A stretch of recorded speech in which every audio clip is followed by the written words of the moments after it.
António José Seguro afirmou que, se fosse presidente, teria feito exatamente como Marcelo Rebelo de Sousa na lei dos estrangeiros. Mas Miguel Morgado não deixou passar, acusou Marcelo de ser cúmplice do descontrole migratório e lembrou que foi ele quem enganou os portugueses ao pôr em causa os números oficiais da imigração. E mais, Morgado ligou este caos à própria discussão sobre a burca, mostrando como a irresponsabilidade política abriu caminho à crise que hoje vivemos. Veja o vídeo e tire as suas conclusões. A imigração ilegal. Ora, esta organização, este disciplinar da imigração, é fundamental para que o nosso país cresça economicamente. Então, nesse sentido, este é o meu ponto. Nesse sentido, teria promulgado a lei dos estrangeiros? Esta segunda? Sim. Sim. Teria promulgado? Sim.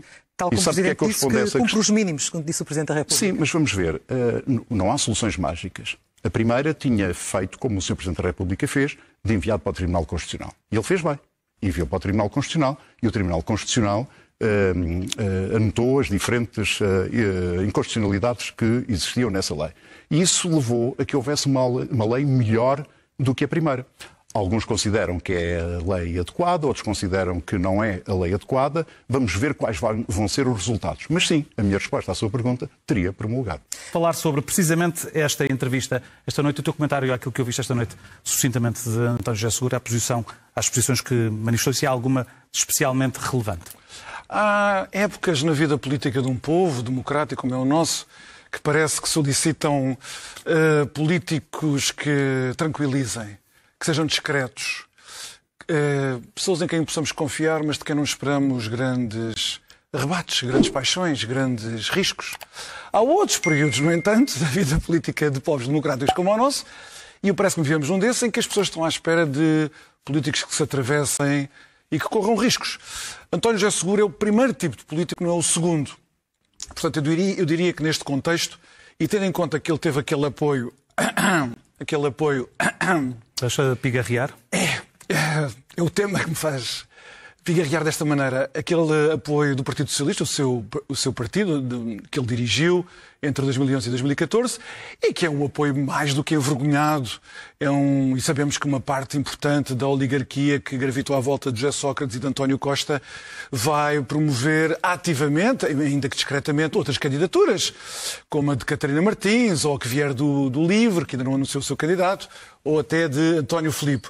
Portanto, António José Seguro tem que fazer uma escolha sobre qual é o eleitorado que ele quer seduzir, que ele quer atrair. É óbvio que ele é um homem do centro e, portanto, ele não vai andar a dizer disparados nem para a extrema-esquerda nem para a extrema-direita. Evidentemente que não, até porque não é da natureza dele, não é da formação dele. Mas ele tem já rivais no terreno, com melhores sondagens do que ele, a disputar esse eleitorado. Nomeadamente Henrique Gouveia e Melo e Marcos Mendes. Portanto, ele vai ter que fazer algo diferente do que simplesmente dizer eu estou cá, eu sou António José Seguro, que vocês conhecem, calmo, discreto, mas não está disponível para correr riscos, que até dá às vezes umas entrevistas meio amassadoras, que faz uns discursos mais para embalar do que para animar as hostes. Sou este António José Seguro. Se for assim, eu receio que seja insuficiente para ele passar à segunda volta. Muito bem. Miguel Morgado não poupou críticas a António José Seguro. Para ele, um candidato que promete ser igual a Marcelo Rebelo de Sousa é garantia de mais do mesmo. Um presidente sem coragem para arriscar, que prefere o silêncio às decisões fortes, é exatamente o que o país não precisa neste momento crítico. Será que Portugal aguenta mais um Marcelo disfarçado? O tema da lei sobre a ocultação do rosto, aprovada no Parlamento, agora irá seguir para discussão, não está ainda nada completamente fechado. Primeiro, és a favor ou contra a ocultação de rosto ser proibida por lei? Se és a favor ou contra a forma como esta lei está a ser discutida no Parlamento? São duas boas perguntas. A segunda parte eu posso já responder que não. Que os argumentos de parte a parte e alguma estreia envolvida, parte a parte, me incomodam particularmente, porque estamos a ver a situação, estamos a ver o problema de uma maneira errada ou insuficiente, pelo menos. Quanto ao primeiro, aí precisamos fazer algumas distinções. Isto é um tema muito difícil. É um tema difícil para nós portugueses, como é para outros povos europeus e para muitos povos muçulmanos no mundo, que proibiram a burca. Na Ásia Central essa proibição é quase universal, mas também no norte da África essa proibição é muito longa. Agora, é preciso ver que este assunto começou em França, há muitos anos, por uma exigência na altura do legislador, e que convocou a esquerda praticamente toda da França, que votou ao lado da direita naquela altura. Aliás, este assunto começa com uma discussão no Nouvel Observateur, na década de 90, de intelectuais de esquerda, uns a favor e outros contra. Isso foi uma questão, na altura, gerada pela direita, o que é uma coisa curiosa. O que também dá nota de como este assunto evoluiu na Europa e de como a esquerda também se transformou. Mas, em 2004, a França fez aprovar uma lei que não é a lei da ocultação do rosto, mas do hijab, quer dizer, dos lenços que as mulheres muçulmanas envergam, aquelas que querem, evidentemente, mas que... Exatamente, o cabelo, e normalmente o cabelo e o pescoço, isso. Mas o rosto fica descoberto. E essa proibição, que é uma proibição que também é extensiva a muitos países muçulmanos, numa extensão, num universo parecido com o francês, nas escolas, nos hospitais, etc., que era na altura feita para proteger os menores, nas casas meninas menores. E a escola republicana estar a salvo dessa intromissão da cultura familiar no sentido da sua subjugação e da sua... Tem estado só a falar de países, e nomeadamente de França, que tem comunidades islâmicas muito grandes. Muito grandes, que eram muito grandes. Uma realidade bastante diferente da realidade portuguesa. Mas Rodrigo, repara, é que a realidade portuguesa transformou-se muito rapidamente. É que a França também tinha menos muçulmanos há 20 anos do que tem hoje. Tal como a Espanha tinha menos do que tem hoje. E, portanto, o que estás a dizer é que esta lei deve servir, então, para ser preventiva. E ela tem sido preventiva, por exemplo, no caso da Dinamarca foi claramente preventiva e está a ser preventiva na Bulgária, onde há uma lei parecida. O que eu ia dizer era isto. Do ponto de vista das liberdades democráticas, das liberdades liberais, que incluem liberdade de consciência e liberdade religiosa, eu acho que seria absolutamente incompatível se esta lei visasse o hijab. Miguel Morgado deixou claro, a discussão sobre a proibição da burca não é simples. Ele lembrou que vários países, até muçulmanos, já a proibiram e que Portugal não pode fingir que está imune. Para Morgado, este debate não é sobre lenços, mas sobre valores fundamentais e a defesa da nossa identidade. Aí julgo que a colisão com estes direitos, que ao serem limitados, e eles foram sempre limitados, mas ao serem limitados, precisam de uma justificação muito ponderosa. No caso do hijab, essa justificação não existiria à luz dos nossos valores liberais. À luz de outros valores, com certeza. Mas à luz de valores liberais, ela não existiria. A burca e o niqab vão um bocadinho mais longe. Por isso é que também há essa diferenciação na experiência internacional. Porque, lá está, implica a subjugação, a ocultação do rosto. Que pode ser imposta ou pode ser escolhida pela própria mulher. Não estará o legislador a ir contra a vontade individual de uma mulher que queira? Não, e da liberdade religiosa e da liberdade de consciência. Exatamente. Mas, em primeiro lugar, é preciso dizer isto. A liberdade religiosa e a liberdade de consciência, sendo fundadoras dos valores liberais desde o século XVII, sempre ao mesmo tempo foram restringidas, sempre. E foram restringidas na Europa, nomeadamente, contra o cristianismo.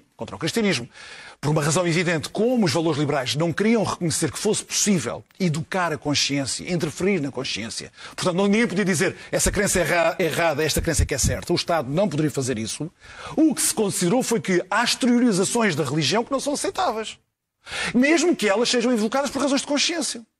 No passado nós tivemos religiões que procediam a sacrifícios humanos para apaziguar os deuses. Bem, em termos liberais podia-se dizer que era uma razão de consciência apaziguar os deuses. Claro que isso estava de tal maneira em colisão com o valor liberal fundamental da vida e da inocência das crenças que eram sacrificadas, que isso era inaceitável. Mas isto é para dizer que nem todas as exteriorizações da religião foram aceitos mesmo pelos heróis da tolerância. Eu lembro que no século XVII, quando esta conversa começou, alguns dos heróis da tolerância, do nosso Conselho de Tolerância hoje, que são homenageados por toda a parte, eram, por exemplo, eram contra considerar-se a tolerância aos católicos. E por razões semelhantes à que se está a discutir agora sobre as populações muçulmanas. Isto é, que há uma colisão direta com os valores liberais, que são os dos países que recebem estes imigrantes, não são dos países da origem destes imigrantes, evidentemente, que dizem nós investimos muito na publicidade no espaço público, da exteriorização, da afirmação da identidade individual, ao mesmo tempo que progredimos para a igualdade de género. Essa indumentária, que manifesta sim uma vocação religiosa, com certeza que sim. Manifesta uma vocação religiosa. Muitas vezes é voluntária e outras vezes é forçada. Mas mesmo quando ela é voluntária, ela reflete uma colisão com aquilo que nós entendemos. Deixa-me só acabar, Rodrigo. É assim que se entende que os defensores da lei deviam justificar a lei nestes termos. São estes valores de uma perpetuação de valores democráticos, de valores liberais, sem os quais esta ordem política não existe, que são comprometidos por esta profissão de fé anulando a identidade própria, anulando a feminidade do sujeito que enverga estas vestes. Miguel Morgado foi claro. O uso da burca não é apenas uma questão religiosa, é uma colisão direta com os valores liberais que sustentam a nossa democracia. Mesmo quando voluntária, disse ele, esta prática anula a identidade e submete a mulher, e é por isso que a lei deve ser justificada para defender os nossos princípios fundamentais. A esquerda pode fingir que não vê, mas esta lei é necessária para proteger a dignidade feminina e os princípios de Portugal. Mas também, para além disso, eu queria só chamar para a nossa conversa, nos passarmos ao próximo tempo, estamos a ficar sem tempo, também tem sido invocada a questão da segurança e de que caras completamente tapadas impedem que, por exemplo, videovigilância possa identificar potenciais criminosos e, portanto, em matéria de segurança mais genericamente também está a ser utilizada. Isto abre a porta para que, por exemplo, no futuro, manifestações que existam na rua com pessoas, como já vimos muitas vezes, de cara tapada e irreconhecíveis, passem a ser proibidas? Bem, o argumento da segurança não me parece ser tão ponderoso aqui neste caso. Embora é muito curioso que o Estado Islâmico, quando conquistou determinados territórios no antigo Iraque, no Iraque e na antiga Síria, enfim, naquelas fronteiras, impôs a burca às mulheres. E depois de sofrer vários atentados, os seus militantes terem sofrido vários atentados por mulheres ou homens vestidos com burcas, começaram a proibir o uso da burca. Portanto, é uma coisa irónica e paradoxal. Na Ásia Central, esse tem sido um argumento muitas vezes avançado e no Norte da África também. Aqui em Portugal parece-me que é um argumento, enfim, muito mais forçado. Parece-me que na jurisprudência do Tribunal Europeu dos Direitos Humanos, a justificação foi dada àquilo que eu estava a dizer há pouco, que as sociedades democráticas não existem se, no fundo, o dogma multicultural for aceito. Quer dizer, o multiculturalismo foi uma doença da esquerda e dos liberais dos anos 90, uma doença ideológica, evidentemente. Defendia que as ordens eram mais liberais se, primeiro, cada indivíduo fosse plenamente identificado pela sua cultura de origem. Ponto 2, que a partir dessa cultura de origem se formavam comunidades que podiam estar perfeitamente desligadas uma das outras, vivendo valores totalmente contraditórios, com práticas totalmente contraditórias. A Europa do nosso tempo é a lição clara que o multiculturalismo falhou, como muita gente já disse que o multiculturalismo falhou. Falhou na Holanda, falhou em Inglaterra, falhou na Escandinávia. Agora estamos muito mais alertas para o facto de a integração de migrantes de todas estas culturas só é possível se houver mesmo valores comuns e isso pressupõe a capacidade de vivermos em conjunto com um chão comum. No caso do valor da segurança, no caso do direito da segurança, parece-me um argumento um bocadinho mais forçado, até porque pode haver muitas disposições para evitar que esses casos extremos da dificuldade de identificação por estar ou com a cara tapada num contexto de uma manifestação ou do uso de uma burca ou de um niqab. Acho que, apesar de tudo, há outras soluções no Código Penal do que uma proibição transversal. Agora, é para vermos como nós chegámos até aqui no problema que nós nunca quisemos confrontar, nós europeus, nos últimos anos. Como é que integramos para os valores democráticos, para uma ordem de liberdades para todos, se nós permitirmos, que é o que muita gente diz no Norte da África, a burca, a indumentária da burca não reflete o Islão todo, mas uma parte ultraconservadora do Islão. E essa parte ultraconservadora do Islão tem também uma relação com a política. Não aceita, por exemplo, uma distinção entre a religião e a política e que, portanto, a realização da liberdade religiosa, se quiseres falar assim, ou da liberdade de consciência, só pode culminar com a implantação da Sharia. E isso significa também contradição com os nossos valores democráticos fundamentais. No Norte da África o que dizem é nós não podemos aceitar a burca porque isso significa aceitar esta versão do Islão que é contraditória com esta nossa ordem política.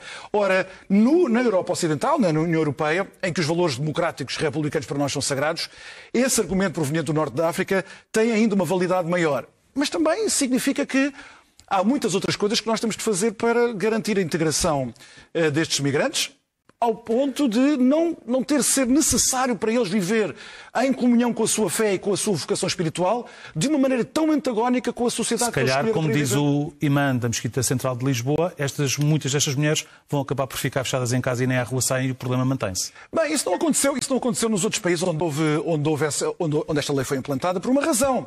É porque estas mulheres que escolhem esta indumentária normalmente são destes grupos mais conservadores do Islão, onde as mulheres também têm uma vida profissional menos intensa. E, portanto, elas são domésticas, têm que tomar conta dos filhos, têm que os levar à escola, têm que os trazer da escola, têm que ir às compras. Normalmente os maridos não estão muito disponíveis para fazer esse tipo de tarefas. Esse argumento do segregacionismo não tem sido essa a experiência europeia no passado e, pelo contrário, onde houve também governos de esquerda, considera-se que permitir que não haja da sociedade que recebe estes migrantes uma afirmação de valoração daquilo que são os nossos valores, se nós tivermos uma atitude meramente defensiva e se nunca proporcionarmos a estas mulheres, estas meninas e estas mulheres, que é possível elas viverem na sua vocação espiritual, mas também em consonância com estes valores liberais, isso favorece mais o segregacionismo, que é o que nós estamos a ver na Europa agora. Morgado foi claro, o problema da burca vai muito além da segurança. Para ele, aceitar esta prática é abrir a porta ao fracasso do multiculturalismo e à ameaça da Sharia. Só haverá integração verdadeira se Portugal defender valores comuns e não ceder ao relativismo da esquerda. Marcelo Rebelo de Sousa, o nosso Presidente da República está no purgatório as almas têm de sofrer dores purgatórias, como o próprio nome indica, expurgar determinadas inclinações viciosas para ter a salvação. E neste caso, o Presidente da República tem uma dor purgatória à espera dele. Se ele quiser ser um Presidente da República, como deve ser até ao final do mandato, é pedir desculpa aos portugueses. O Presidente da República passou semanas a pôr em causa os números dos imigrantes em Portugal, números que eram provenientes. Ele deu a entender que havia uma espécie de grande cabala, de grande conspiração para intoxicar a opinião pública com falsos números. Agora nós tivemos a confirmação destes números. Há 1.540.000 imigrantes em Portugal, portanto quase quadriplicou em 7 anos o fluxo migratório. Isto não tem menos cerca de 60.000 do que aquilo que era a estimativa inicial de abril do ano. Rodrigo, pouco importa, não há nenhum precedente, não há precedentes para isto. A Espanha teve um enorme fluxo migratório, a Inglaterra está com fluxos migratórios que estão a destruir as instituições, o governo, tudo, e não se comparam a estes fluxos migratórios que nós tivemos 200.000 pessoas por ano. Não há comparação, não há precedentes, foi um descontrole total. O Presidente da República que cooperou com essas políticas do governo de António Costa, quando fizeram esta situação, que se calhar não estaríamos agora a discutir uma lei da burca, se calhar não estaríamos a discutir agora uma lei da burca, se tivéssemos tido políticas migratórias sensatas e racionais desde o início, ao contrário do que António Costa fez. Mas o Presidente da República foi cúmplice com esse descalabro e depois, em vez de ter reconhecido essa sua falta, não, pôs-se a inventar, a fazer circular entre as pessoas que estes números eram falsos. Os números agora são oficiais, o Presidente da República comenta tudo e um par de botas, deve agora comentar os números que chegaram.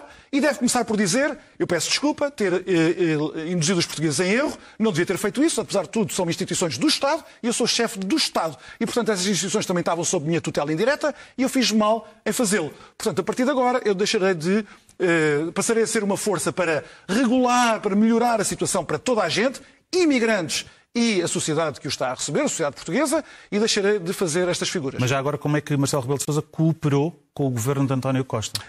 Marcelo Rebelo de Sousa fez um conjunto de reparos às políticas setoriais de António Costa a toda a hora. Sobre a política migratória nunca fez. E isto podia ser um descuido, uma negligência, mas Marcelo Rebelo de Sousa fez muito mais do que isso. Sempre que alguém fora do governo de António Costa levantou o assunto da imigração, ele optou pela retórica esquerdista que tivemos triunfante até há 1 ou 2 anos e que agora está em falência, que é falar sobre imigração, é fascismo, é xenofobia, é intolerância. Não é. É falar razoavelmente, precisamente para impedir que esta discussão dispare para os extremos do espectro político, é saber capaz de a discutir com sensatez, com sobriedade e moderação. Fingir que o problema não existe é entregar o problema a quem não o sabe discutir. E é por isso que nós agora estamos nesta embrulhada. Portanto, um dos responsáveis, sim, Rodrigo, foi Marcelo Rebelo de Sousa. Miguel Morgado foi direto ao ponto. Marcelo Rebelo de Sousa enganou deliberadamente os portugueses sobre a imigração, fingiu que os números eram falsos e foi cúmplice das políticas ruinosas de António Costa. Agora, o presidente vive num purgatório político, arrastando Portugal para o caos. Morgado acusa Marcelo de ter falhado no seu dever e exige que peça desculpa ao país. E você, acredita que ainda podemos confiar num presidente que mentiu aos portugueses? E você, concorda com estas declarações de Miguel Morgado? Deixe sua opinião nos comentários e faça parte deste debate.